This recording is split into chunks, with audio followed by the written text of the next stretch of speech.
नमस्कार दोस्तों, आज जो मैं आप लोगों के लिए सार लेकर आया हूं बहुत ही सुंदर, बहुत ही रोचक और बहुत ही भव्य है। मैं आप लोगों से नम्र निवेदन करता हूं कि एक एक बात को बड़े ध्यान से सुने और समझें।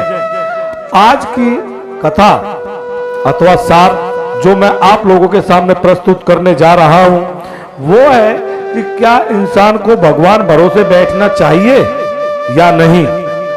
तो आइए आज की कथा का ये सार है, बड़े ध्यान से सुने और समझें। दोस्तों, जैसा कि आप सभी जानते ही हैं कि मनुष्य के अंदर ईश्वर का विश्वास जन्म से ही नहीं होता, परंतु समय के साथ साथ व्यक्ति के विचार हैं बदलते हैं और वह अपने धर्म के अनुसार ईश्वर में विश्वास करने लगता है। किंतु आज का दौर यानी कलयुग में कई मनुष्यों के अंदर आलस ने जन्म ले लिया है और वह केवल भगवान के भरोसे ही बैठे रहते हैं। तो आज हम आपको अपनी इस प्रस्तुति के माध्यम से यह बताएंगे कि जो मनुष्य ईश्वर के भरोसे बैठा रहता है उसके साथ क्या होता है। तो आइए बड़े ध्यान से सुने। ऐसा अक्सर देखने को मिला है कि मनुष्य अपने लक्ष्य को पाने के लिए मेहनत करने से ज्यादा भगवान के भरोसे बैठा रहता है। हमारे धर्म ग्रंथों में से एक महाभारत के अनुसार भगवान श्री कृष्ण ने युद्ध के आरंभ में ही पांडवों से कहा था कि सिर्फ मेरे साथ होने से आप इस युद्ध को नहीं जीत सकते। वही युद्ध में विजय बनने के लिए आपको अपनी पूरी शक्ति के साथ लड़ना होगा, क्योंकि कर्म किए बिना सफलता किसी को नहीं मिलती। तो आइए एक छोटी सी कथा मैं आप लोगों के समक्ष प्रस्तुत कर रहा हूं। ये दो मित्रों की कथा है, ध्यान से सुने। मित्रों, कर्म का महत्व बताने वाली एक लोक कथा भी प्रचलित है, जिसके अनुसार पुराने समय में दो मित्र हुआ करते थे। एक बहुत ही मेहनती था और एक सिर्फ भगवान के भरोसे अपना जीवन जी रहा था। वह दिन भर भगवान की भक्ति में लीन रहता था। दोनों ने साथ मिलकर खेती के लिए जमीन खरीदी। मेहनती व्यक्ति खेत में दिन भर मेहनत करता, वहीं उसका दूसरा भक्त दोस्त दिन भर पूजा अर्चना करता कि उसकी फसल अच्छी हो जाए। धीरे धीरे काफी समय बीत गया और फसल काटने का समय आ गया। अब जो भक्त था उसने फसल बोई ही नहीं थी तो फसल होती ही कहां से। लेकिन वही मेहनती दोस्त ने अपनी पूरी फसल काटी। इस पर पूजा करने वाला मित्र उससे जाकर बोला कि इसमें से आधा हिस्सा उसका है। मेहनती व्यक्ति ने कहा कि भाई, तुमने तो एक दिन भी खेत में काम नहीं किया, तो फिर इस फसल का आधा हिस्सा तुम्हारा कैसे हो गया। दोनों के बीच वाद विवाद बढ़ा तो बात राजा तक जा पहुंची।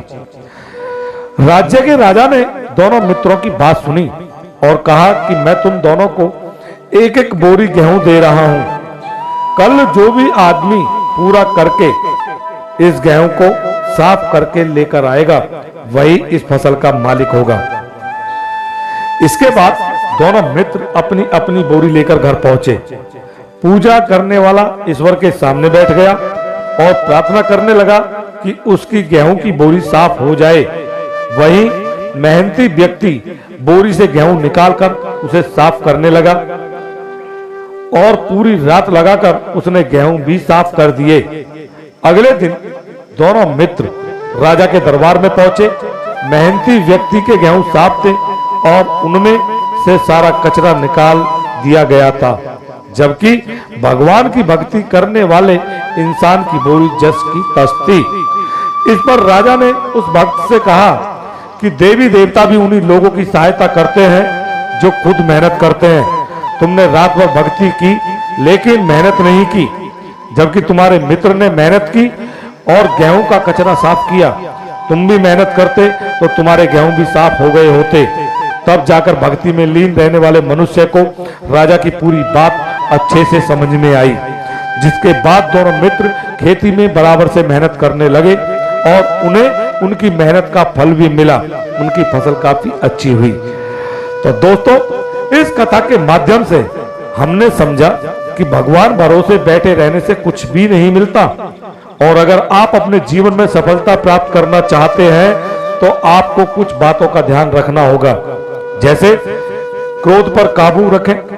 श्रीमद् भागवत गीता के अनुसार व्यक्ति क्रोध में स्वयं पर नियंत्रण नहीं रख पाता और आवेश में आकर गलत कार्य कर बैठता है। क्रोध के वशीभूत मनुष्यों की बुद्धि व्यर्थ हो जाती है और उसे सत्य समझ नहीं आता है।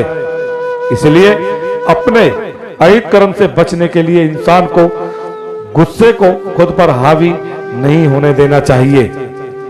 तो दोस्तों, यही कहानी का सार है, और इसी सार के साथ मैं अपने शब्दों को पुनः विराम देता हूं।